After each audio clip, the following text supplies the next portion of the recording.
Thank you ladies and gentlemen. భారతీయ సినిమాకి ఆయనకు ఒక చిత్రపటం, మన అందరికీ ఇష్టం, అభిమానం. మాస్కి మీనింగ్, క్లాస్కి డెఫినేషన్, యాక్టింగ్ అంటే ఏంటి, డాన్స్ అంటే ఏంటి అంటూ ప్రతి ఒక్కళ్ళని ఇన్స్పైర్ చేసిన personality. He's not just an actor మాత్రమే కాదు, మన అభిమాన తార. స్వయం కృషితో ఎంతో ముందుకి వెళ్ళొచ్చు అని అందరినీ ఇన్స్పైర్ చేసిన మన మెగాస్టార్ గారు ఇటీవలే లండన్లో డాక్టరేట్ కూడా అందుకుని మరోసారి మనందరినీ కూడా ఇన్స్పైర్ చేశారు. కెన్ వి హ్యావ్ ద ఏవీ ప్లీజ్? ప్రతి ఒక్కరిలోనూ ప్రతిభ ఉంటుంది, అయితే కొందరు మాత్రమే విజేతలుగా రాణిస్తారు. అలా రాణించడంలో mega role మైండ్దే.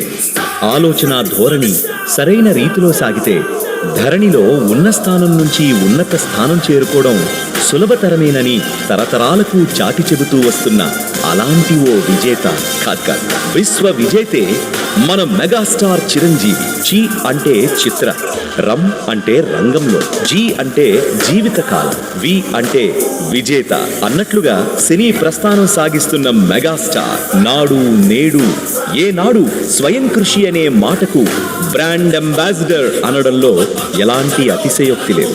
My mind is my friend and God father అన్నట్లుగా మైండ్కి ఒక స్పేస్ ఇస్తూ కష్టే ఫలి అనే సూత్రాన్ని నమ్మి లక్ష్య సాధనలో ఆయన వేసిన అడుగులు నేడు కోట్లాది మందికి స్ఫూర్తి అరుగులు. ఓ సాదాసీదా మధ్యతరగతి యువకుడైన శివశంకర్ వరప్రసాద్ మెగాస్టార్ చిరంజీవిగా జన నీరాజనాలు అందుకోవడం అంటే ఆషామాషీ వ్యవహారం కాదు. అందుకు ఎంతో thought process, talent, dedication, hard work ఉండాలి. మైండ్ సెట్ తనకు అసెట్ కాబట్టి విద్యార్థి దశలో ఎన్సీసీలోనూ తన కష్టపడే తత్వం సమేతంగా సీనియర్ క్యాడెట్ కెప్టెన్ అయ్యారు చిరు.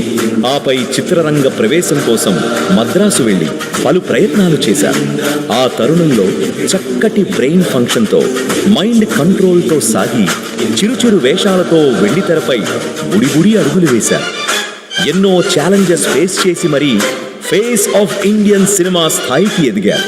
ఒకవైపు బాక్స్ ఆఫీస్కి సరికొత్త వాణిజ్య పాఠాలు నేర్పిస్తూనే మరోవైపు కొన్ని సినిమాల్లో తన పాత్రల ద్వారా జీవిత పాఠాలు చెప్పే ప్రయత్నం చేశారు. యువత సాధించలేనిది ఏదీ లేదు అంటూ ఛాలెంజ్ చేసి చెప్పిన, కుటుంబం కోసం త్యాగం చేసి మరి విజేతగా నిలిచిన, ఊరి బాగు కోసం పెళ్లి సైతం వద్దనుకున్న రుద్రవీణ సూర్యంగా మెప్పించిన, స్వయం కృషితో ఉన్నత స్థితికి చేరుకోవచ్చని సాంబయ్యగా పరకాయ ప్రవేశం చేసిన, సీమ కోసం జలయజ్ఞం చేసి ఆనక సర్వం త్యాగం చేసిన, ఇంద్రసేనుడిగా మైమరిపించిన, లంచంపై పోరాడే ఠాగూర్గా మురిపించిన, రోగిని ప్రేమించలేని డాక్టర్ రోగితో సమానమే అంటూ శంకర్ దాదాగా పలికిన, థ్యాంక్స్ కు బదులు మరో ముగ్గురికి సహాయం చేయమంటూ స్టాలిన్ గా సందేశమిచ్చిన, అదంతా మెగాస్టార్ పాత్రల ఎంపికలో దూరదృష్టితో సాగిన వైనమే. కమర్షియల్ మూవీస్లోనూ అంతర్లీనంగా మెసేజ్ పాస్ చేసే యత్నమే. ఈ ఆలోచన సరళే తనను తెలుగునాట ప్రత్యేకంగా నిలిపింది. ఆస్కార్ వేడుకకు ఆహ్వానం అందుకున్న తొలి దక్షిణాది నటుడిగాను గుర్తింపు తెచ్చింది. ఇటు వినోద సేవతోనూ అటు సమాజ సేవతోనూ ప్రతిష్టాత్మక పద్మభూషణ్, పద్మవిభూషణ్ పురస్కారాలు అందుకునేలా చేసింది. మెగాస్టార్ అంటే డాన్స్, డాన్స్ అంటే మెగాస్టార్. ఆ రకంగానూ నవ్య రీతిలో సాగిన చిరంజీవి ఏకంగా 24,000 నృత్య భంగిమలతో Guinness book of world records లోనూ చోటు దక్కించుకోవడం తెలుగువారికి గర్వకారణం. ఇక బ్లడ్ బ్యాంక్, ఐ బ్యాంక్తో ప్రతి ఒక్కరిలోనూ సేవాభావం పెంచే ప్రయత్నం చేసి ఆపద్బాంధవుడు అనిపించుకున్నారు చిరు. ఇక కోవిడ్ పీరియడ్లోనూ అమూల్యమైన సేవలు చేశారు. అలాగే తోటి కళాకారులకు కష్టకాలంలో సోదరుడిలా నిలిచి ఆర్థిక సహాయం అందించారు. గుప్తదానాల సంగతైతే సరే మొత్తంగా మానవ సేవే మాధవ సేవ అని చాటి చెప్పారు. రియల్ లైఫ్లోనే కాదు, రియల్ లైఫ్లోనూ గ్రేట్ హీరో అనిపించుకున్నారు. మరెందరికో స్ఫూర్తి ప్రదాత అయ్యారు.